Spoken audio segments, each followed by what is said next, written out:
The Olivet Discourse is the extended teaching given by Jesus concerning the future of the kingdom of God in light of his imminent death on the cross and his ascension to the Father.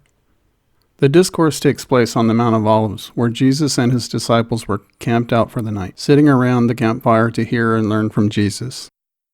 This time, however, the disciples were especially anxious to hear what Jesus had to say, since earlier that day Jesus made an unexpected and paradigm-shattering statement. In a moment, we will take a look at this statement and ask a few questions.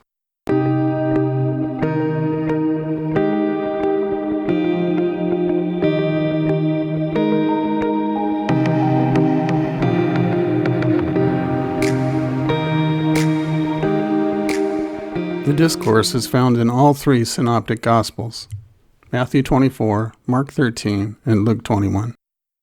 And all three passages open with a bolt out of the blue. Jesus dropped a bombshell when he announced the destruction of the temple. Jesus came out from the temple and was going away when his disciples came up to point out the temple buildings to him. And he said to them, "Do you not see all these things? Truly I say to you, not one stone here will be left upon another, which will not be torn down." Again in Mark 13. As he was going out of the temple, one of his disciples said to him, "Teacher, behold, what wonderful stones and what wonderful buildings." And Jesus said to him, "Do you see these great buildings? Not one stone will be left upon another which will not be torn down." And finally, Luke 21 records, "And while some were talking about the temple, that it was adorned with beautiful stones and votive gifts, he said, 'As for these things which you are looking at, the days will come in which there will not be one stone left upon another which will not be torn down.'" That day in Jerusalem, Jesus unexpectedly made known to his disciples that the temple would be destroyed. In light of the fact that Jesus, the Son of God, the King of Israel, was on the scene, no one could have foreseen or expected such disappointing news. Coming from anyone else, the disciples wouldn't have believed such a ridiculous notion, given that such a thing is not likely to happen now that God was bringing about the kingdom of God on earth. Coming from Jesus, the news must have been upsetting and discouraging. Some ideas are hard to swallow and difficult to understand, especially in light of what we already know to be true. In times like this, when a difficult truth comes our way, one is unwilling and hesitant to accept it as true. For good reason, our current beliefs have a fairly weighty inertia that isn't easily moved off center by any new, seemingly absurd notion that comes along.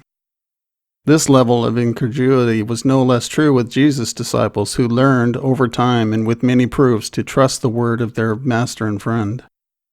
And if one thing was true, it was the fact that God the Father had sent Jesus into the world to be both the Son of God and the King of Israel. Remember what Nathanael said to Jesus? Nathanael said to him, "How do you know me?" Jesus answered and said to him, "Before Philip called you, when you were under the fig tree, I saw you." Nathanael answered to him, "Rabbi, you are the Son of God, you are the King of Israel." And Jesus answered and said to him, "Because I said to you that I saw you under the fig tree, do you believe? You will see greater things than these." Jesus, over the many months, continued to give his disciples enough convincing proof for them to conclude for themselves that he was indeed the Son of God, the King of Israel. And this being the case, it seems reasonable for the disciples to deduce and extrapolate other ideas which might follow from that. For instance, the scriptures reveal that the coming King of Israel will rule on David's throne forever, and the prophets reveal that the coming king will have an eternal kingdom without end.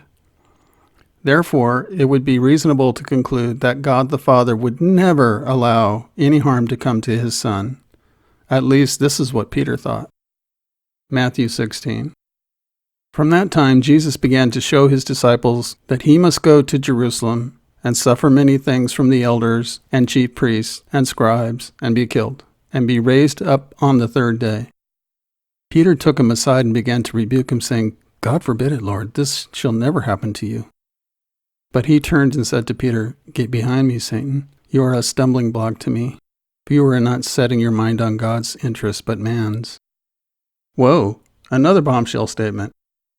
If one accepts that Jesus is the coming King of Israel, God's Son, as written in 2 Samuel 7, and the Son of Man, as written in Daniel 7, to whom will be given an everlasting dominion which will never pass away, and a kingdom which will not be destroyed, then the evidence suggests that the Father would never allow his Son to be crucified on a cross.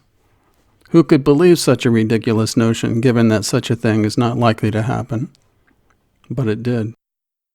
The crucifixion of Jesus was all part of God's plan, which, according to the Apostle Paul, was a mystery which for ages had been hidden in God, who created all things, so that the manifold wisdom of God might be made known.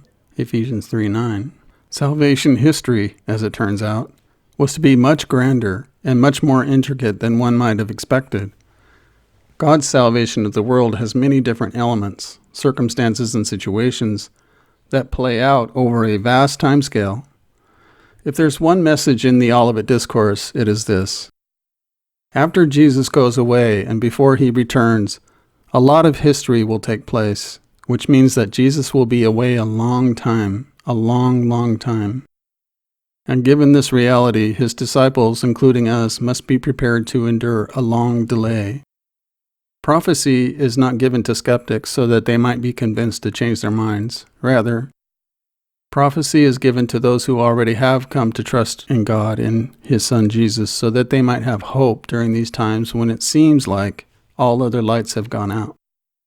So, as we study the Olivet Discourse and learn from Jesus concerning the future of the kingdom of God, let us bear in mind that he gave his disciples a look into the future so that we might prepare our hearts and minds to persevere in the faith and hope. The best way to study this passage or any other passage in the Bible is to read the text and begin to formulate questions. We might be tempted to approach the passage with our questions, but instead, a better approach is to understand what questions the passage is attempting to answer. In our next video, we will take a look at the discourse and discover what questions the discourse seeks to answer, and what questions we should ask in order to understand what Jesus taught about the subject.